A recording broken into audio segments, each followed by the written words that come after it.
Loop track, the jog you'll never finish. Chapter 1, the morning routine. Word count, approximately 80. Narrative function.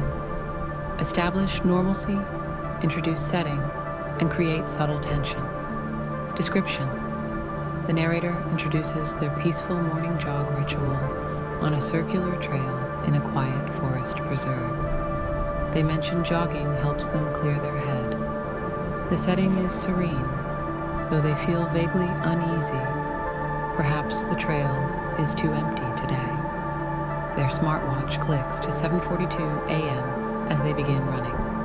A crow caws in the distance. Chapter 2. Something repeats. Word count, approximately 100. Narrative function. Introduce the first loop elements and foreshadow something is wrong. Description. The narrator passes a woman arguing with her dog, then a cyclist with a red hoodie. The same leaf falls near their feet. They glance at their watch, still 7:42. They chuckle nervously and keep running, but soon they're back at the start of the trail, without ever turning around. This time the woman and dog appear again, exactly as before. The jogger's smile fades. Chapter 3. The loop unravels. Word count, approximately 120. Narrative function. Escalate the horror. Reveal the loop fully. Introduce glitch elements. Description. As they jog the trail again, events repeat with eerie precision. They try shouting, taking a different path, even walking backward, but always end up at the same trailhead. Time is frozen. The trees subtly shift. Bark patterns move. They glimpse someone in the woods, a person wearing their exact clothes, their own face. The doppelganger vanishes into the fog. Chapter 4. The shadow in the trees. Word count, approximately 100. Narrative function. Introduce the antagonist. Build psychological tension. Description. The jogger begins to panic. They scratch a mark into a tree, but it's gone the next loop. They scream into the void, only to hear it echo back slightly delayed. Finally, deep in the loop, they see a tall shadow standing between two trees. It has no features. It raises its arm and points. The jogger turns. Another version of themselves is sprinting past, bleeding. Chapter 5. End of the trail. Word count, approximately 100. Narrative function. Deliver a chilling ending or cliffhanger. Description. On the final loop, the jogger stops running. They approach the shadow. The screen begins glitching. Their narration cuts out mid-sentence. Final shot. The GoPro falls to the ground, still recording, showing the empty trail. Then, a new jogger enters the path from the other end, tying their shoes, pressing start on their smartwatch. It reads 7:42 a.m. Chapter 2. The footsteps. At first, I thought it was just my mind playing tricks, the kind of echo you sometimes hear when you're alone in nature. But these footsteps didn't match mine. They were offbeat, just half a second behind me. Precise, deliberate, like someone following and making sure I knew. I turned my head. Nothing. Just trees, shadows, the path curving ahead like a question mark. I slowed my pace. Footsteps did too. I stopped. Silence. No wind, no birds. Even my playlist had ended. I looked around again. The light was fading fast now, dipping into that unsettling shade of gray-blue that erases detail. My heart was pounding harder than it should for a warm-up jog. I pulled out my phone. 1% battery. Typical. I spun around and started walking back toward the entrance, where my car should have been. Only, the trail didn't look right. The bend I'd taken, it was gone. In its place was a split path I didn't remember passing, one side sloping deeper into the woods. I took a step back. The footsteps returned, closer, Then, something whispered my name, right behind me. But when I turned, no one was there, just breath, warm, on my neck. Chapter 3, Lost Signal. I bolted. I didn't look back. I couldn't. My legs burned, heart jackhammering in my chest, but I ran harder than I ever had. Branches slapped my arms, roots snagged my shoes, but I didn't stop until I saw the faint glow of a wooden trail marker ahead. I crashed into it, like a drowning man grabbing a lifeline.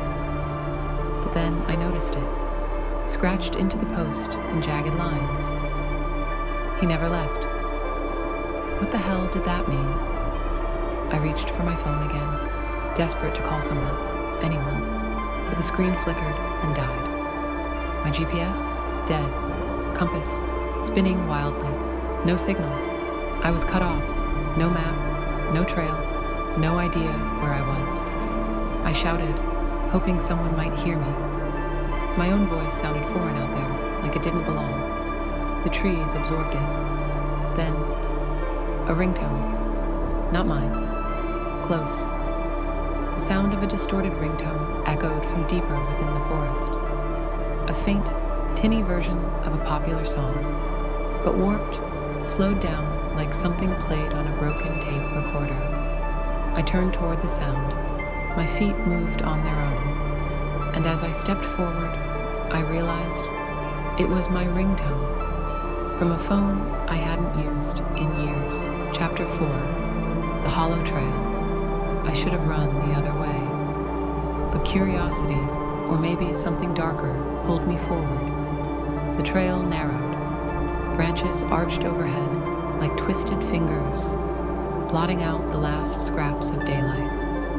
The ringtone continued, fainter now, but still calling me. That old phone. I had thrown it away after college. It had seen too much. Too many late-night calls I wish I hadn't answered. Too many photos I thought were deleted. Memories better left buried. The sound led me to a clearing. That's when I saw it. A figure, standing perfectly still in the middle of the path. A man? Maybe. He was dressed like a jogger. Gray hoodie, black running shorts, reflective sneakers. Head down, motionless. My mouth went dry. "Hey," I called out. No response. The ringtone stopped. Then, the figure twitched. Just a small jerk of the neck. Mechanical, wrong. He slowly raised his head. His face was blurred. Not like I couldn't see it, but like it refused to come into focus. Even blinking, squinting, nothing helped. It was like staring into static. He pointed behind me. I spun around. Another figure stood there, identical, and both began walking toward me, in perfect mirrored sync. Chapter 6, The Loop I Ran. Branches whipped my arms, roots clawed at my feet. The trail was gone now. No signs, no gravel, just mud and moss, and a coldness that wrapped around my chest like a vice. But something changed. Ahead, I saw the same street lamp again, the same broken fence, the same twisted tree. I had returned to the starting point. I had been running in circles. No, not circles. A loop. My mind raced. How long had I been trapped? Minutes? Hours? Then the whispers began again, faint like static. One voice, then two, then dozens, all saying the same thing. Keep going. Keep going. My phone buzzed. A video had auto-downloaded from the unknown number. Hands shaking, I played it. It was me, running, looking over my shoulder in terror. But what I saw behind me in the footage, it wasn't human. It was tall, wrong. A silhouette with too many joints. It mimicked me, perfectly, but its smile never changed. It was following me, exactly one step behind, and as I watched, the figure in the video turned its head, slowly, and looked directly at the camera, at me. I dropped the phone. The whispers grew louder. Now they weren't just around me, they were inside me. Chapter 7, You're Not Alone. I bolted, but my body felt heavier now, like the air had thickened, or the forest itself was holding me back. Every breath was fire in my lungs, and yet I couldn't stop. I didn't dare, because I knew it was still behind me and getting closer. The trail bent left, but my legs carried me right, through thorn and brush, desperate to break the pattern, to escape the loop. The branches tore at my skin, but I didn't feel pain, only the gnawing dread that if I slowed, even for a second, I'd feel something far worse. Then I heard it. Footsteps, not mine, softer, lighter, like someone barefoot was trailing just behind me, deliberately. I turned a corner and froze. A woman stood ahead, motionless, mid-30s, drenched in sweat and dirt, wide-eyed. She looked just like I felt, lost, haunted, on the brink of collapse. "You too?" she whispered. She took a shaky step forward, and in that instant, I saw her eyes. They weren't right, dilated, unfocused, like she hadn't slept in days, or like she'd seen something no human should ever see. And when she smiled, it wasn't relief, it was recognition. "I've been waiting for you." Chapter 8. Her name was Mara. I stumbled back instinctively, heart slamming in my chest. The woman didn't follow, just stood there, her head tilting slightly, that eerie smile never fading. "Don't run," she said softly. "It's worse when you run." I wanted to scream, to demand answers, but my throat was dry, locked in fear. Instead, I forced a whisper. "Who are you?" She blinked, as if the question surprised her. "Mara. I used to jog here too, a long time ago." My mind reeled. "Used to? How long have you been here?" I asked.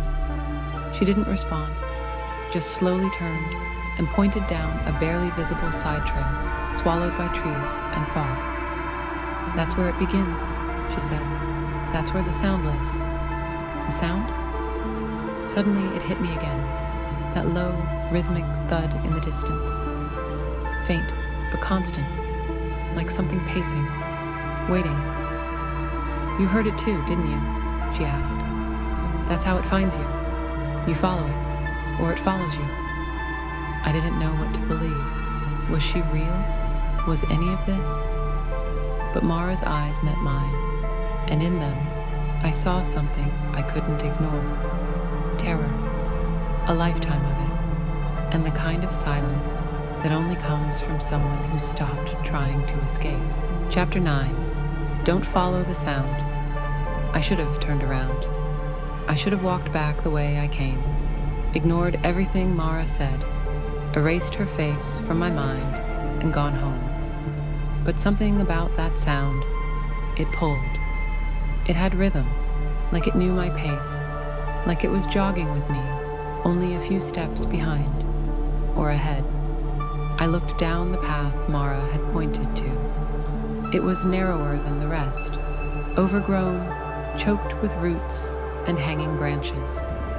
The fog thickened in that direction, as if guarding something ancient. Mara stepped in front of me, eyes wide now. "Don't follow it," she said, voice trembling. "It mimics what you want to hear, a song, a voice, a breath behind you." "But what is it?" I asked. She didn't answer. Instead, she reached into the pocket of her oversized hoodie and handed me something cold and metallic. A running watch. I turned it over. There were scratches all over the face. The screen was cracked, and when I tapped it, the display lit up for a moment, just long enough to flash a name. Samantha Lee, 06:32 a.m., last run. And beneath that, in glitching pixels, signal lost, reconnecting. Then nothing. Chapter 10. The Lost Mile. The fog swallowed me as soon as I stepped into the narrow trail. It wasn't mist anymore. It was something thicker, almost damp, clinging to my skin and clothes, like invisible fingers. My breath echoed louder in here. Every footstep sounded like it wasn't just mine. Something was pacing me, mirroring my steps in perfect sync. My phone lost signal the moment I entered. No GPS, no bars, just a black screen and my distorted reflection staring back. Still, I kept going. Mara's warning pulsed in the back of my mind, but so did the rhythmic sound ahead. It was no longer a song. It was a whisper now.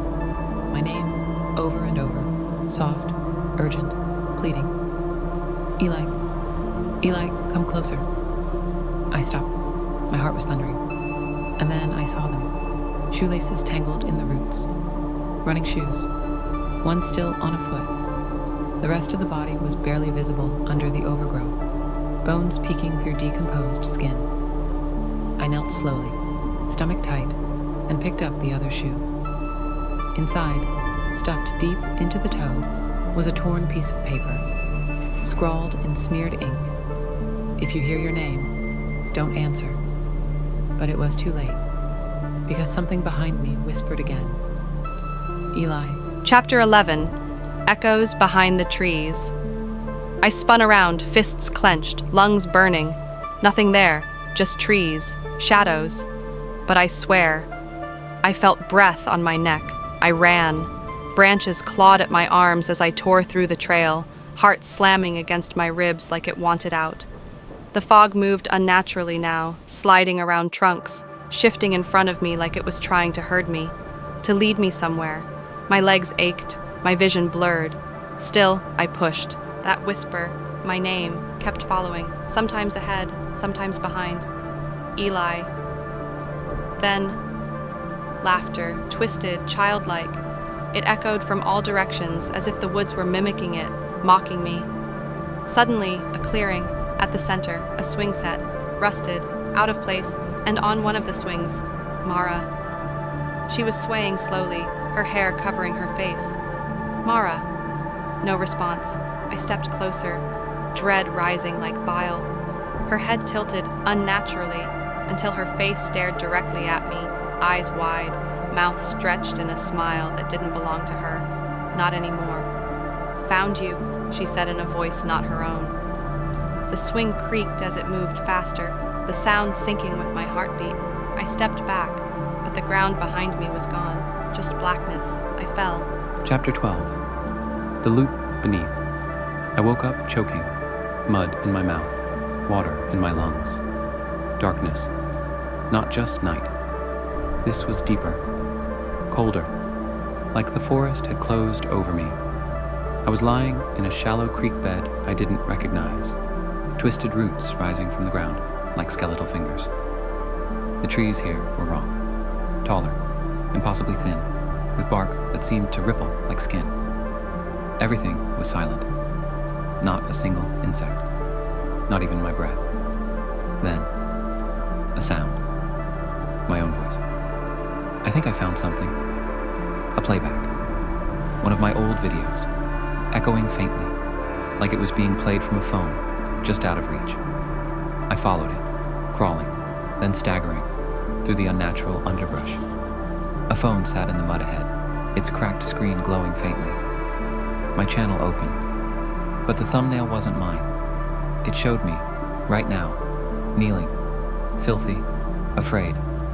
And in the background, Mara, standing just beyond me in the dark. I turned, trembling. Nothing. Then, from the phone, Mara's voice, clear, distorted. Upload complete. The screen glitched, and suddenly, the comments section flooded in, live. All of them saying the same thing. He's next. The phone shut off, and in the distance, a swing began to creak again. Chapter 12. The loop beneath. I woke up choking, mud in my mouth, water in my lungs. Darkness, not just night. This was deeper, colder, like the forest had closed over me. I was lying in a shallow creek bed I didn't recognize, twisted roots rising from the ground like skeletal fingers. The trees here were wrong, taller, impossibly thin, with bark that seemed to ripple like skin. Everything was silent, not a single insect, not even my breath. Then, a sound. My own voice. I think I found something. A playback. One of my old videos, echoing faintly, like it was being played from a phone, just out of reach. I followed it, crawling, then staggering, through the unnatural underbrush. A phone sat in the mud ahead, its cracked screen glowing faintly.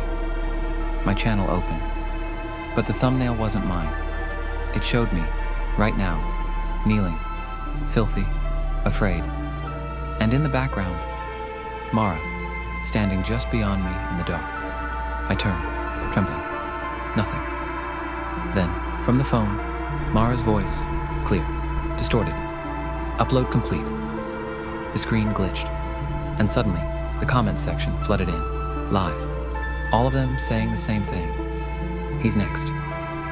The phone shut off, and in the distance, a swing began to creak again. Chapter 13. Uploading darkness. I ran. I didn't know where to. My legs moved on instinct. Heart pounding so loud, it drowned out thought. Branches whipped across my face. The forest was a blur, like it was folding inward, closing off exits behind me. But that swing, God, that sound, it followed. Creak, creak, and always just out of sight. I found the clearing again, but the benches were overturned now. The swing was gone, replaced by something else, a tripod, my camera. It was recording. I approached, breath trembling, and looked into the lens. My reflection stared back, bloodied, eyes wide, mouth whispering something. But I wasn't speaking. Then, behind my reflection, her, Mara. She stood motionless, her eyes pure black voids, mouth open unnaturally wide, in a silent scream. I turned, nothing. But when I looked back, the camera was gone, and now I heard something new, breathing, not mine. It came from above. Slowly, I raised my head. Dozens of figures, half-formed, hung in the trees, watching, twisting gently, as if the forest itself had claimed them. And then, all at once, they whispered, "Tag, you're it." The ground cracked beneath me, and I fell, screaming, into the dark. Chapter 14. The upload. I woke on cold tiles, not forest floor. Fluorescent lights flickered above. I was in my apartment kitchen, but everything was off. My laptop was open on the table, and the upload bar blinked red. Creepy true jogging horror stories, 99%. I didn't remember editing anything. My footage was raw, uncut, and far longer than I ever recorded. Hours of darkness. Static. And then, her face. Frame by frame, Mara's expression changed. Grinning wider, eyes pulling open like torn seams. And then, just before 100%, she whispered directly into the camera. "Let them see." The bar hit 100%. My screen went black. Then, screams. Hundreds of voices poured from the speakers. Comment notifications exploded. People were watching. I tried deleting it, but the file reappeared, again and again. I unplugged the laptop, threw it against the wall.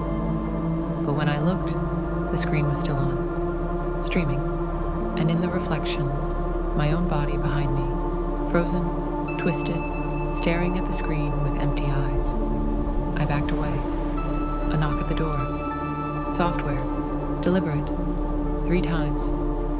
Then a child's voice whispered through the wood. "Wanna go for a jog?" Fade to black. Chapter 15. The view count.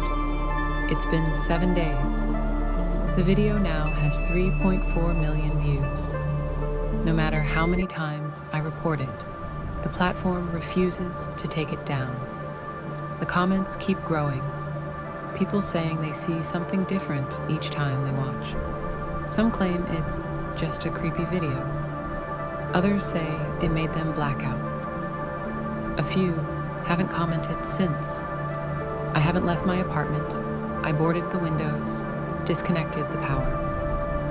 But somehow the video still plays, on mirrors, on the surface of water, even reflected in my own eyes. The worst part, people are uploading their own versions now. Jogging horror stories, different names, different trails, but always the same voice at the end, always her. I've watched every version. I'm trying to find the pattern, to stop it, but I can feel my memory slipping. Blacked out moments, hours I can't account for. Last night, I woke up in running shoes, mud up my legs. I don't know how much longer I can fight it. My hands, they're starting to type on their own. The title? Creepy True Jogging Horror Stories, Part 2. The cursor blinks, and Mara is standing behind me, smiling. I hit upload. I didn't want to, but it didn't matter anymore. The moment the video went live, the world outside shifted. The silence deepened. The lights flickered. My reflection no longer moved with me. It just stared, frozen in a moment of absolute knowing. Mara stepped closer, her breath ice on my neck. "You've finished your run," she whispered. "Now it's their turn." The comments appeared instantly. "Who's that in the background?" I felt something touch my neck while watching. I swear I heard breathing outside my window. The views climbed faster this time. 10,000, 50, 100,000 in under an hour. And the pattern began again. Joggers disappearing, cameras found in woods, fragments of breathless narrations. Every video sounded like mine, but none were mine. I'm still here, but I'm not. I can hear myself narrating in videos I never recorded. The words, they're not mine anymore. My voice, distorted. If you're watching this, if you clicked on a Creepy True Jogging Horror Stories video, run, not away, run the loop. She needs you to finish it. She always needs another runner, and once you've run it, you'll upload yours too. The loop never ends, not unless you stop running.